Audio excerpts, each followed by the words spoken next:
magaalada Berbera ee xarunta gobolka Saaxil waxa maanta ka taagan baacsiga ciidamada ee shaqaalihii xamaalatada dekada Berbera. muuqaalkan ayaana muujinaya gaari xaajiyada oo ciidamadu wataan oo dariiqada eriyanaysa shaqaalihii dekada Berbera.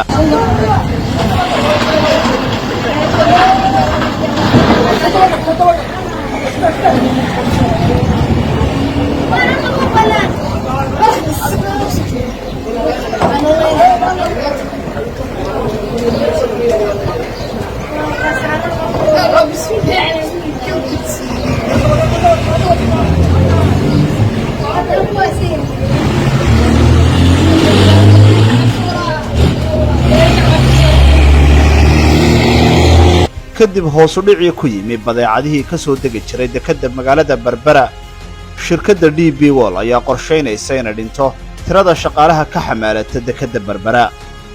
shaqaalaha oo tiradoodu ahayd 1000 qof ayay noloshoodu ku tiirsanayd xamaalka dekada Berbera. saaka ayaana amar lagu siiyay inaanay soo geli karin dekada, iyadoo markii dambena loo adeegsaday ciidamada booliska oo toos rasaas ula dhacaya shaqaalaha. waxaanu muuqaalkan oo si qarsoodiya looga duubay muujinayaa ciidamadii booliska oo dariiq ah magaalada eriyanaya shaqaalihii dekada ee noloshooda ku tiirsanayd.